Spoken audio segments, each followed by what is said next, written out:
Yo what's up guys, welcome back again with us, Jordi dan Luis. Dan ini adalah hari kedua kita di Taiwan ya. Ini hari kedua Computex dan hari kedua ini kita akan ngebahas MSI. Jadi kemarin lo juga udah sempat bahas MSI juga ya sama Digimande ya. Iya. Jadi untuk kalian yang mau tahu tentang lebih spesifik ke game, itu kalian nanti ada cardnya di atas ya. Jadi kita mulai dulu dari apa nih lo? Kita mulai dari, jadi tuh kita kemarin udah kebutuhan MSI. Nah kita tuh pengen update beberapa produk yang menurut kita menarik lah di buatnya MSI itu. Nah jadi yang pertama itu ada keyboard tuh Jordi, jadi lu bisa jelasin nggak tuh? Oh yang pertama adalah keyboard MSI Vigor GK80. Sebenarnya ini keyboard mekanikal yang pakai cherry ya? Iya, decent sih biasanya. Sebenarnya tuh simple gitu ya, biasa aja gitu ya. Cuman ada satu hal yang keyboard lain tuh dia nggak punya. Dimana di bagian wrist rest-nya itu sendiri dia punya tempat nyimpan keycaps coy. Jadi lo orang nggak usah beli kotak kecil buat nyimpan keycaps lagi. Biasanya kan kita kan kalau misalkan antusiasnya keyboard kan biasanya suka nyimpan keycaps banyak tuh. Ya keycapsnya banyak terus habis itu nyimpannya tuh terpisah. Jadi agak ribet kalau mau gonta-ganti. Nah kalau misalnya di keyboard ini tuh tinggal taruh di belakang wrist rest-nya udah tinggal ganti. Terus sistemnya itu adalah dia semacam row khusus ya. Row khusus jadi lo tinggal masukin. Jadi dibarisin. Cuman lu tau gak sih dia bisa nyimpen beberapa keycaps itu? Gua nggak tahu spesifiknya berapa banyak sih. Cuman dia kalau kira-kira mungkin ada sekitar yang kecil belasan. Ya, yang ABCD yang bukan yang belasan sih gua rasa. Belasan ya. Kita tuh kelupaan satu hal loh. Ada satu kekurangan yang ada di wrist rest-nya. Jadi wrist rest-nya itu enggak detachable, enggak magnetik. Jadi itu benar-benar apa ya? Kayak tradisional gitu ya, ceklek-ceklek gitu. Enggak, ini bahkan enggak ada mountingnya juga. Wah. Enggak ada mounting, sayangnya sih itu. Jadi kita cuman bisa naruh di dekat keyboard. Tapi enaknya bisa digeser sesuai tempat yang kita mau sih. Tapi kan kalau lu mau bawa kemana-mana ribet, jadi lu harus simpan gitu. Nggak bisa digabung langsung. Jadi ya itu aja sih kekurangan dari keyboard. Terus kemarin kita juga ngelihat motherboard B450 untuk Ryzen 2. Coba bahas lo, kan lu ngerti itu harga. Nah jadi si MSI itu kemarin di bootnya gue udah ngeliat dua motherboard seri B450 untuk Pinnacle Ridge. Dan itu juga bisa dipakai untuk Ryzen generasi yang pertama. Nah jadi yang pertama itu ada seri MSI B450 Tomahawk dan MSI B450A Pro. Beda yang paling kelihatan antara dua motherboard itu, yang pertama ada di head spreadernya. Yang di B450 Tomahawk itu head spreadernya itu lebih gede dan lebih estetik lah daripada yang seri B450A Pro. Nah selain itu ada fitur yang nggak ada di B450 Pro karena B450A Pro itu adalah versi yang lebih murah daripada B450 Tomahawk. Nah yang fitur yang nggak ada itu, ada fitur yang namanya BIOS flashback. Nah BIOS flashback itu kalau misalkan nggak tahu, itu adalah fitur yang dimana kita nggak perlu booting, naruh prosesor segala. Jadi itu tinggal untuk ini ya BIOS kan? Iya, waktu mau update BIOS. Jadi kita cuma tinggal masukin flash disk ke slotnya, terus habis itu tinggal install jadi langsung. Aman gitu ya? Ya, jadi nggak perlu repot-repot kan kalau misalnya ada orang-orang pakai prosesor baru tuh biasanya mau update BIOS itu kan terus rada susah. Coba prosesor takutnya nyangkut ya guys ya. Jadi itu si motherboard B450 sendiri itu gue lihat juga kan lu masih pakai B350 nggak sih? Iya. Itu bagian MSI yang di bawah itu apa? Head spreader ya? Iya. Itu udah beda juga desainnya. Lebih lebar juga. Lebih elegan juga kan? Lebih elegan juga. Kalau untuk harga sendiri sih kemarin gue baca-baca emang belum ada ya. Tapi untuk referensi dulu waktu B350 launching itu di $85. Iya, sekitar 2 jutaan pas. Nah, jadi mungkin di sekitar situ lah. Selain motherboard B450, di sini ada motherboard untuk platform X399 punya AMD Ryzen Threadripper. Yang menarik banget di sini adalah slot M.2 SSD-nya yang terpisah dari boardnya. Jadi ada semacam platform sendiri yang nantinya kita bisa sambungin lewat PCIe slot. Dan di sini bisa muat sampai 4 M.2 SSD. Karena M.2 SSD ini jaraknya cukup berdekatan satu sama lain, jadi MSI ngasih sebuah heatsink fan supaya lebih adem. Gua rasa ini adalah heatsink fan yang dipakai di GPU MSI Aero untuk form factor Mini ITX. Selain itu ada motherboard MSI B360 Mortar untuk Intel Kaby Lake. Yang menarik di sini adalah kita bisa custom sendiri plate dari head spreader-nya. Gak cuma head spreader-nya aja, bahkan box-nya pun juga bisa di custom kalau kita pesan sendiri lewat MSI. Di boot ini MSI juga showcase beberapa all-in-one PC. Salah satu yang menarik perhatian gua adalah MSI Trident A. Di form factor yang sekecil ini, GPU-nya menggunakan full size GTX 1080 Ti dual fan. Dan komponen lainnya seperti motherboard, RAM, storage, dan sebagainya itu juga bisa kita upgrade sendiri selama cocok dan muat dengan casingnya. Ada beberapa monitor juga yang menurut gue cukup menarik di sini. Yang pertama ada MSI Optix MAG491E. Ini adalah monitor ultrawide berukuran 49 inci 32:9 dengan resolusi 3840 x 1080p. Dan layarnya curve, jadi udah cukup ideal menurut gue. Monitor ini menggunakan VIA panel dengan refresh rate 144 Hz dengan response time 4 millisecond. Tapi menurut gue sangat wajar 4 millisecond karena VIA panel mencoba untuk mendeliver performa TN dengan IPS panel. Selanjutnya ada monitor 240 Hz yaitu Oculus NXG 251 yang berukuran 24 inci yang resolusinya 1080p karena untuk event-event e-sport monitor ukuran segini adalah yang paling sering digunakan untuk sekarang. Dan monitor terakhir yang paling banyak fiturnya itu adalah Optix MPG 27C. Monitor ini somehow ada RGB-nya di bagian bawah yang bisa kita custom juga jadi health bar, emo, dan sebagainya lewat software SteelSeries Engine. Ada fitur on-screen display juga, jadi kita lebih gampang untuk rubah-rubah presetnya tanpa harus lewat settingan di monitornya. Dan kita juga bisa ganti preset warna, brightness, dan sebagainya untuk game yang lebih spesifik. Kalau di sektor GPU-nya MSI, di sini cuma ada dua model GPU AMD RX terbaru, yaitu AMD RX 580 Mark II dan RX 570 Mark II. Tapi di sini nggak terlalu diekspos banget. Tapi untuk Nvidia di Computex 2018 ini, Nvidia nggak ngumumin sesuatu tentang GPU gamingnya sama sekali. Tapi MSI belum lama ini ngeluarin GTX 1080 Ti Gaming X Rio dan GTX 1070 Ti Gaming XG. Oke, next ada si dua buah laptop dengan bezel yang tipis. Jadi si MSI itu habis ngeluarin yang namanya GeForce 63 sama PS42. PS itu Prestix ya. Waktu gua ngeliat itu bannernya PS4 tuh, gua tuh langsung mikir, gua tuh langsung lihat gambarnya, gua kira, wah ini PS4 nih. Gua kira PS4 limited edition gitu kan. Rupanya emang laptop namanya PS42. Jadi si GeForce 63 sama PS42 ini sebenarnya bisa bilang juga biasa aja sih. Untuk masalah spesifikasi semua biasa aja, tapi yang membedakan dia dibanding semua range laptop yang 13 jutaan karena dia di harga segitu adalah bezelnya tipis. Kalau lo ngelihat brand-brand lain itu untuk laptop-laptop 13 juta mereka nggak terlalu perhatiin yang namanya estetik di bagian bezel kan, tebel-tebel semua. Jadi gue bisa ngerasa ini si MSI GeForce 63 ini dia bakal punya pasar sendiri buat mereka yang emang demen bezel tipis. Dia punya kelebihan di sana. Nah kalau MSI PS42 juga sama, dia juga punya bezel yang tipis. Cuman yang PS42 ini emang arah-arahnya itu ke Zenbook, Vivobook atau Zenbook yang basic banget. Arah-arah Ultrabook gitu lah. Iya, dan emang itu tipis juga, beberapa Ultrabook juga udah tipis, jadi bukan sebuah hal yang baru kan. Mungkin next gue pengen ngebahas yang MSI Gaming Stacker deh. Yang paling menarik menurut gue untuk di bootnya MSI sendiri. MSI Gaming Stacker ini adalah sebuah headset stand ya. Tapi ini prototype dan belum dijual.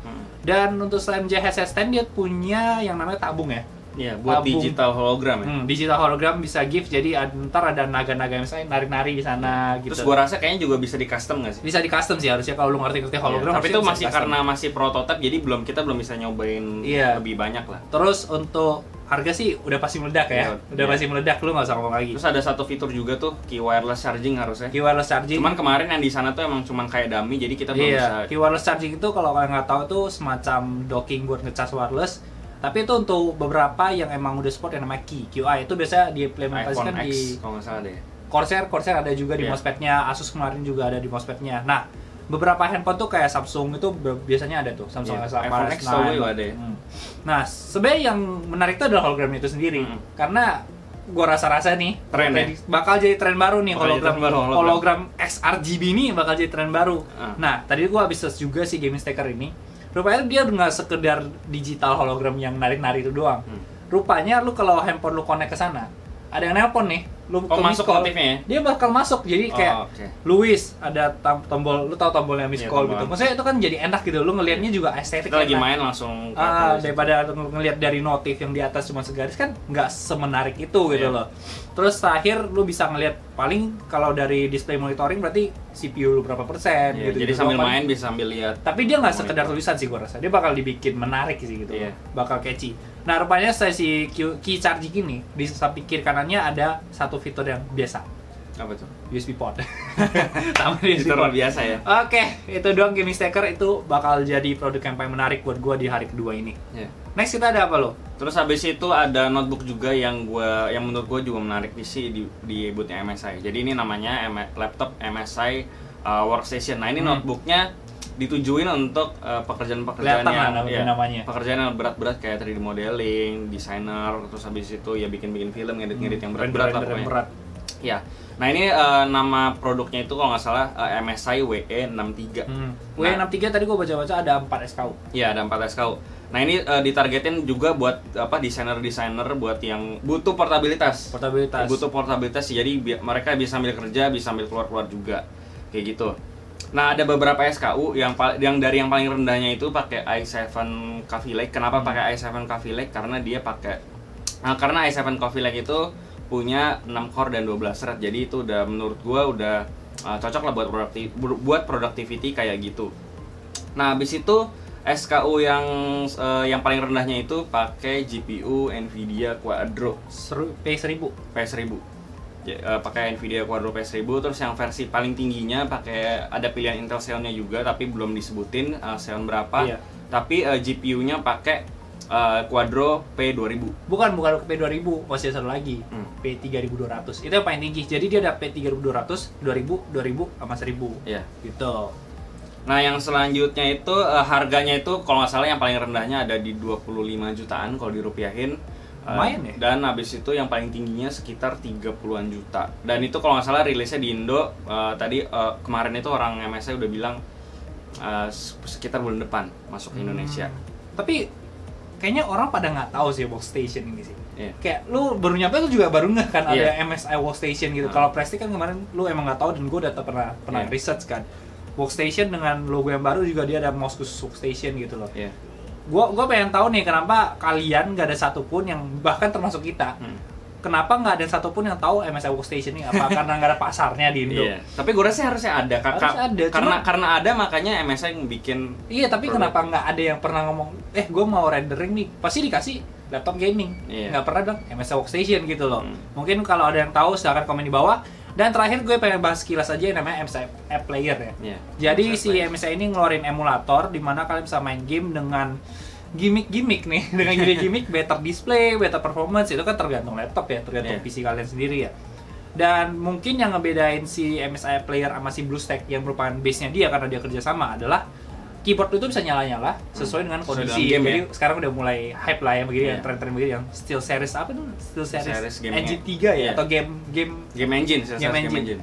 Nah, satu lagi adalah si MSI Player ini bisa di-download oleh semua orang, gratis di Q3 nanti. Dengan syarat lu nggak harus punya laptop doang. Jadi, let's say lu punya motherboardnya doang nih MSI, lu udah bisa download. Oke.